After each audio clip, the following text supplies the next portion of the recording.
Эгерде Орта Азия мамлекеттери биригип Европа Союзу сыяктуу бир уюмга кошулса, анда бул өлкөлөр мунайга, газга, жерге, кооз жаратылышка бай жана аянтуу боюнча Индиядан да чоң, калкынын саны Улуу Британиядан да көптүк кылган альянска айланмак.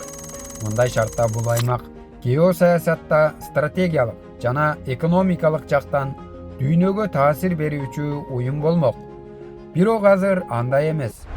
Борбор Азия мурдагы Советтер Союзунун курамынан чыккан 5 мамлекеттен турат. Алар Казакстан, Кыргызстан, Тажикстан, Түркмөнстан жана Өзбекистан. Кезинде Борбор Азия кылымдар бою жибек жолунун жүрөгү болуп, Евразиянын соода байланыштарын камсыздаган. Бирок бүгүнкү күндө бул өлкөлөр дүйнөлүк экономикада анча мааниси жок, четте калган аймак катары саналат. Эмне үчүн? Себеби география. Бул аймак ар дайым географиянын туткуну болуп келген. Деңизге түз чыгуу жок. Бардык жагынан 3 ири мамлекет Россия, Кытай жана Иран менен курчалган. Россия менен Кытай бул аймакта таасир талашып аракет кылып жатышат. Бирок жыйынтык али белгисиз.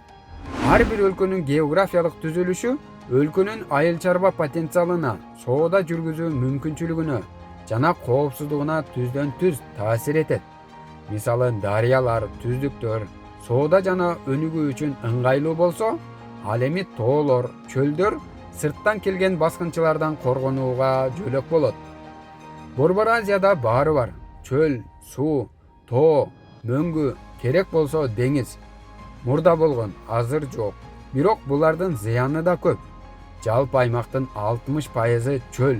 Түркмөнстан дээрлик толугу менен Каракум чөлү менен капталган. Өзбекстандын батыш бөлүгү да чөл. Казакстанда да коңшулары сыяктуу суусу аз, кургак жана чөлдүү аймактары көп. Бул айыл чарбанын өнүгүшүнө чоң тоскоолдук жаратат. Ал эми Казакстандын түндүк бөлүгүндө кең түздүктөр бар.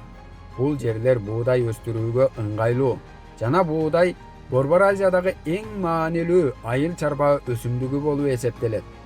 Казакстандын, Өзбекстандын, Түркмөнстандын кургак бул талааларында калк өтө чачыранды жайгашкан. Эгерде калктын жайгашкан картасын карай турган болсок, Борбор Азиядагы элдин басымдуу бөлүгү мына бул жерде, Фергана өрөөнүндө жайгашкан. Себеби бул жерде суу бар. Мындагы Аму дарыясы, Сыр дарыясы Борбор Азиянын жүрөк кан тамыры десек да болот. Бул дарыялардын аягы барып, Арал деңизине куят. Дарыя боюндагы жерлер айыл чарба үчүн ыңгайлуудай көрүнгөнү менен, чындыгында андай деле эмес. Себеби бул дарыялар тоолуу аймактар аркылуу өтөт. Ошондуктан чокусунда дайыма кар жаткан аймактарда жер айдоого эмес, мал жайууга ылайыктуу. Тоолор, чөлдөр жана кургак климат Борбор Азияда айыл чарба үчүн пайдалуу жерди чектеп, болгону 20% жерин гана сугарып, айдоо иштерин жүргүзүүгө мүмкүндүк берет. Мындан улам бул аймакта адамдар илгертеден мал багып, көчмөн турмушта жашап келишкен. Азыр Борбор Азияда калктын болжол менен 48% 35 миллионго жакын адам шаарда жашайт. Мына ушундай себептерден Борбор Азиянын элинде жакырчылык басымдуулук кылаарын түшүнүүгө болот.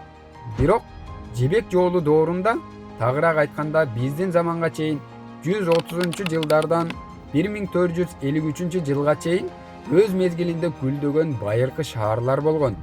Мисалы Мерв, азыркы Түркмөнстанда жайгашкан. 13-кылымда дүйнөдөгү эң чоң шаар, 500 миңге жакын калкы болгон. Дагы бир мисал Самарканд. Бул шаар архитектуралык кооздугу, көгүш мозаикасы менен даңазаланган. Ошондой эле Ош шаары. Бул шаар түркүн элдердин башын бириктирген, соода сатык кайнаган шаарлардын катарын толуктаган.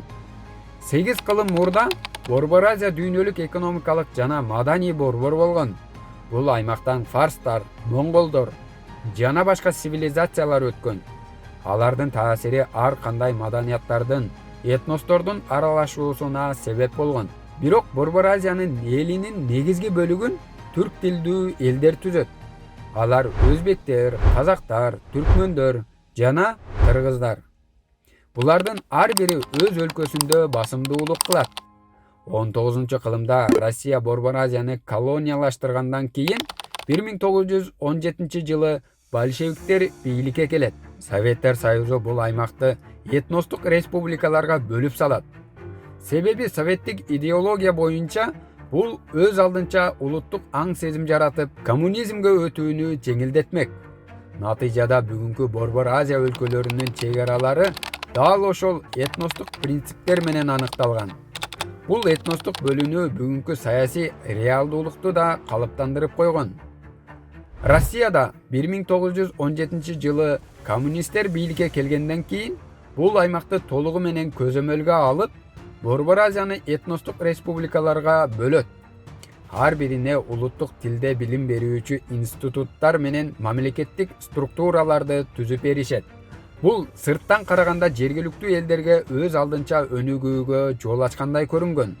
Чындыгында көчмөн жана айылдык жашоого көнгөн Борбор Азиялык элдер Москва системасына зордук зомбулук менен, кээде куралдуу күч менен, кээде катуу мыйзамдар аркылуу тартылган. Мындан Советтер Союзуна каршы күчтөр топтолгон. Алардын эң белгилүүсү басмачылар кыймылы. Бул кыймыл 20-кылымдын башында өз дин эркиндигин сактап калууга аракет кылган акыркы кыймыл болгон. Мындай басмачы, кызылдар, большевиктер темасы Кел-Кел, Каныбек чыгармаларында жакшы сүрөттөлүп берилген. Бул доордо Борбор Азия элдеринин тагдыры аныкталып, алардын диний жактан ислам цивилизациясы менен жуурулушкан каада салты, үрп адаты бириңдеп, батыштын славян дүйнөсүнө зордук менен шайкеше баштаган. Мындагы эркиндик деген түшүнүк 19-кылымдагы орус колонизациясы учурунда эле жоголгон. Советтерге каршы чыккан мусулман лидерлери куугунтукка кабылып, кээ бири Афганистанга качкан, кээ бири жакынкы чыгышка сүргүнгө айдалган, а баш ийбегендери о дүйнөгө узатылган. Совет өкмөтү орногондо Сталиндик режим жергиликтүү улуттарга автономия бергендей болгону менен түпкү максаты бул республикаларды коммунизмге ишенген аймакка айлантуу болгон. Борбор Азиядагы дыйкандардын жерлерин алып, жамаатташтырылган чарбалар түзүлгөн. Коммунисттик системада дыйкандын өзүнүн кичинекей эле жери болсо да, уурдалган болуп эсептелчү. Сталиндик режим учурунда дыйкандардан талаа азыктарын план менен чогултуп алып турган. Эгер пландан ашыра албай калса, дыйкан акысын ала албай кала берген. Бул саясаттан улам Украинада, Казакстанда ачарчылык чыгып, кеминде 3,5 миллион адам каза тапкан. Бул ачарчылыкта Казакстандан Кыргыз жерине миңдеген адамдар ооп өткөн. Ушундан улам Кеңеш өкмөтү Борбор Азияга эч кандай пайда алып келген жокпу деген суроо жаралат.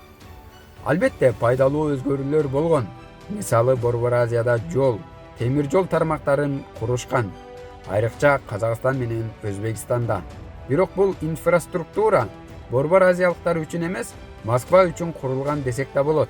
Эмнеге дегенде бул жолдордун негизги максаты Борбор Азиялыктар өндүргөн буудайды, пактаны жана башка ресурстарды Россиянын өнөр жай шаарларына ташып туруу болгон. Кеңеш өкмөтү Борбор Азияда пактага өзгөчө көңүл буруп, массалык түрдө өндүрө баштаган. Бул үчүн Арал деңизинен ири ирригациялык сугат каналдары казылган. Жана Кыргызстандын аймагында чоң Кемпирабад суу сактагычы курулган. Бул Целина же байыркы жерлерди өздөштүрүү деген долбоор 1950-60 жылдары башталган. Максаты СССРдеги тамагаш тартыштыгын жоюу болчу. Бирок бул саясат өзгөчө өзбек, түркмөндөр үчүн экономикалык пайдадан зыяны чоң болду. Суунун булагы болгон Арал деңизи соолуп, бүгүнкү күнгө чейин калыбына келе элек. Демек бул саясат Борбор Азиянын келечеги үчүн башкы себептердин бири болуп калды. 1970 жылдардан тарта Казакстанда мунай кендери, Өзбекстан менен Түркмөнстанда жаратылыш газы, ошондой эле калай, кобальт жана эң маанилүүсү уран кендери табылган. Өзгөчө Өзбекстандын ураны СССРдин өзөктүк курал программасында маанилүү роль ойногон. Ошентип Кеңеш өкмөтү Борбор Азияда кээ бир өнөр жайларды түзгөнү менен элдин турмушуна азаптарды да кошо алып келген. Мисалы Арал деңизинин соолушу, сууга болгон тартыштык, зордоп көчүрүлгөн калк, репрессиялар. Мунун баары Борбор Азиянын руханий жүзүн кыйраткан. Советтер Союзу 1991-жылы кулагандан кийин Борбор Азияда 5 өлкө эгемендүү мамлекеттерге айланды. Бул өлкөлөр күтүүсүздөн өз алдынча жашоого аргасыз болуп, оор транзиттик доор башталды. Советтик системага ылайык курулган социалдык камсыздоо жана экономика толугу менен кыйрады. Завод, фабрикалар жабылып, өндүрүш токтоду. Инфляция кескин өсүп, акчанын куну жоголду.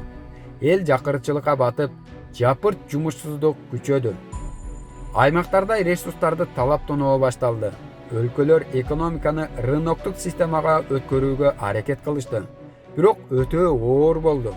Айрым мамлекеттер, мисалы Өзбекстан менен Түркмөнстан, ушул күнгө чейин толук кандуу базар экономикасына өтө алышкан жок. Кеңеш өкмөтү курган транспорт жана темир жол түйүндөрү башка дүйнө менен байланыштырылган эмес. Мунун кесепетинен жаңы түзүлгөн мамлекеттер импорт-экспорт иштерин жүргүзө албай, соода сатык токтоп, экономика өсүш эмес, артка кетиш жолуна түшүп калды. Акыркы 10 жыл ичинде транспорттук инфратүзүмдү жакшыртуу аракеттери болуп келгенине карабастан, Борбор Азияда соода жана экономикалык өнүгүү дагы эле кыйын абалда. Ананда ар бири өз алдынча түзгөн саясий жана экономикалык системалары бири-бирине шайкеш келбеген моделдерди пайда кылды. Буга улай 90-жылдары Тажикстанда жарандык согуш чыгып, Кыргызстанда этностук кагылышуу, 2005-жылы Өзбекстанда эл көтөрүлүшү чыгып, Кыргызстанда 2 жолу революция болуп өттү. Мындан тышкары Афганистан тараптан келген жихадчыл топтор Баткенге кирип, Фергана аймагына кооптуу абал жаратты.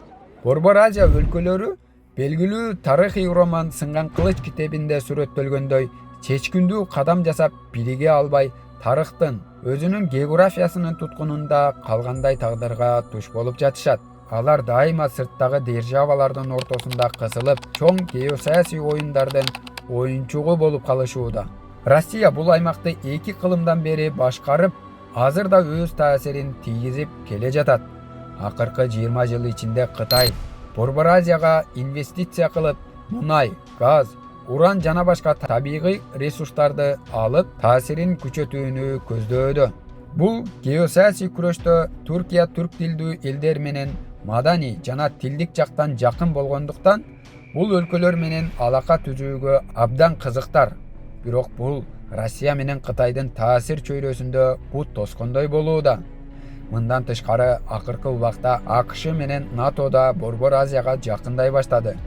Ошондой эле Иранда тарыхый, маданий жана тилдик жактан жакын сезип, Борбор Азия менен саясий, экономикалык кызматташууга умтулууда. Натыйжада Борбор Азия геосаясий жактан өтө татаал абалга кептелген. Бул жерде баары союздаштай көрүнөт. Бирок чындыгында кимиси чыныгы өнөктөш экени белгисиз. Кээ бирлери бул өлкөлөр мунай жана газдын эсебинен өнүгүшү керек деп ойлошот. Бирок аймактагы мунай запастарынын 90% Казакстанда, ал эми газдын 80% Түркмөнстан менен Өзбекстанда топтолгон.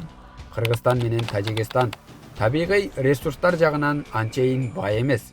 Өзбекстан менен Түркмөнстандын газы негизинен Кытай, Россия жана Иранга экспорттолот. Мындан тышкары дүйнөлүк газ базарында атаандаштык күчтүү. Бүгүнкү күндө Борбор Азия өз алдынча өнүгүүгө жетүү жолунда көп тоскоолдуктарга туш болууда. Географиясы татаал, деңизге чыкпайт. Табигый ресурстарга бай болсо да, аларды сатуу мүмкүнчүлүгү чектелүү. Инфраструктура эски, саясий система көбүнчө автократтык. Ал эми экономикалык пайдалар элге эмес жогорку катмарга гана тийип жаткандай. Мындайча айтканда байлар байып, кедейлер ого бетер кедейчиликке батып жатат. Балким бир күнү бул аймак өзүнүн географиялык абалын өзүнө пайдаланып, кайрадан дүйнөлүк соода борборуна айланар. Бирок бул жакын арада ишке ашчу реалдуулук эместей. Ошентсе да бул суроо ачык бойдон турат. Борбор Азия бир кездердеги жибек жолунун гүлдөгөн дооруна кайтып келеби? Же болбосо кайрадан тышкы күчтөрдүн таасиринде калып, көз карандысыз көрүнүп, бирок чыныгы эгемен боло албай жашай береби? Бул суроонун жообу азырынча белгисиз. Бирок бир нерсе анык. Борбор Азияда потенциал чоң. Эгерде аймак өз ресурстарын адилеттүү пайдаланып, чыныгы демократия, эффективдүү башкаруу жана чынчыл экономикалык саясат орной турган болсо, бул уктап жаткан арыстан кайрадан ойгонуп, дүйнөнүн саясий жана экономикалык картасында өз ордун ээлей алат. Ушундай форматтагы видеолор эгер сизге жакса, видеого лайк басып, өз оюңузду комментарийге жаза кетиңиз. Жазылууну да унутпаңыз. Саламатта болуңуз.